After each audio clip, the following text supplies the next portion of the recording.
سلامونه نیکې هیلې احترامات مو ومنئ ملګرو الله رب العزت دې وکړي چې راته روغ جوړ به یاستئ هیله ده چې د صحت په جامع به مو پر تن اوسېږي یو ځل بیا درته هرکلی وایو هوپ انګلیش اکیډمۍ ته ملګرو راځو موږ تاسو د بګنر 1 کلاس 240 نمبر درس ته راځو په 240 نمبر درس کې موږ تاسو وایو فارم آف ورب صحیح شو فارم موږ تاسو چې ته وایو حالت یا بڼه صحیح شو پښتو کې ورته بڼه یا حالت ویلی سو of verb د فعل صحیح شو څو دانې دي دوه دانې دي اولنی چې دی ریګولر verbs موږ تاسو لرو او irregular verbs لرو د دواړه بڼې موږ تاسو نن وایو راځو موږ تاسې لومړی فارم ته راځو لومړی فارم یې دی ریګولر وربس ډیفینیشن ته موږ تاسې راځو اول په انګلیسي کې درته ډیفینیشن وایم بیا په پښتو کې درته ډیفینیشن بیا وروسته په مثالونو باندې موږ تاسې کار کوو بیا به زه موږ تاسو irregular verbs ته definition those verbs that form their past and past participle with d or ed are regular verbs. صحیح شو دا definition دی. Their second and third forms are always the same.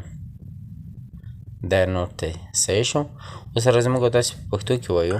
پښتو کې موږ تاسې دا رقم تعریفو منظم یا قاعده لرونکي فعلونه ریګولر قاعده لرونکي ته ویل کېږي صحیح شو موږ تاسو اوس راځو په پښتو کې تعریفو تعریف هغه فعلونه دي چې په ساده توګه د پاست یا پخوانۍ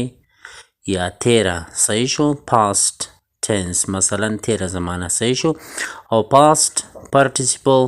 یعنی تیره کامله شوې زمانه یو کار چې موږ تاسو کړی وي او مکمل کړی مو وي دې ته ویل کېږي تیره زمانه تیره کامله زمانه صحیح شو بڼه د ای ډي یا ډي سره جوړوي دا تعریف شو ګوره شاید سر مو نه وي په خلاصه وی اکثره فعلونه موږ تاسو وینو چې هغه په تیره زمانه کې یا په تیره کامله شوې زمانه کې کارول شوي وي صحیح شو چې له هغه فعلونو سره هر کله ای ډي راغله یا تنه په ډي سره و نو دې ته ویل کېږي ریګولر وربس نور وضاحت یې زه په مثالونو کې در کوم چې مکمل سر مو ورباندې خلاص شي راځو موږ تاسې نور ته دغه فعلونه د پاست او پاست پارټیسیپل لپاره یو شان بڼه لري مطلب په یو شکل باندې وي صحیح شو په پاست او پاست پارټیسیپل ټینس کې راځو چې موږ تاسې مثالونو ته فور ایگزامپل مثالونو ته موږ تاسې راځو ټاک صحیح شو خبرې کول talked صحیح شو talked ګوره په ماضي زمانه کې هم ای ډي ورسره اضافه شوې ده او په ماضي کامل یعنی تیره کامله شوې زمانه کې هم موږ تاسو ورسره ای ډي اضافه کوو walk walked walked صحیح شو love loved loved یعنی دواړه په یو شکل باندې وي که په ماضي زمانه کې وي او که په ماضي کامل زمانه کې وي صحیح شو نو یو شی بل در سره باید وساتئ هر کله چې په آخر د فعل کې ای راغلی وي بیا هلته موږ تاسو صرف ورته ډي ورکوو او چې ای نه وي د فعل په آخر سر کې نو بیا موږ تاسو ورسره ای ډي اضافه کوو دغه فعلونو ته ویل کېږي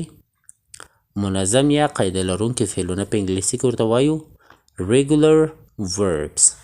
نو ملګرو زموږ ویډیو تر همدې ځای پورې وه تر راتلونکي ویډیوګانو مو پر سپیڅلي رب سپارم ښه وخت ښې شپې الله مو حافظ و ناصر شي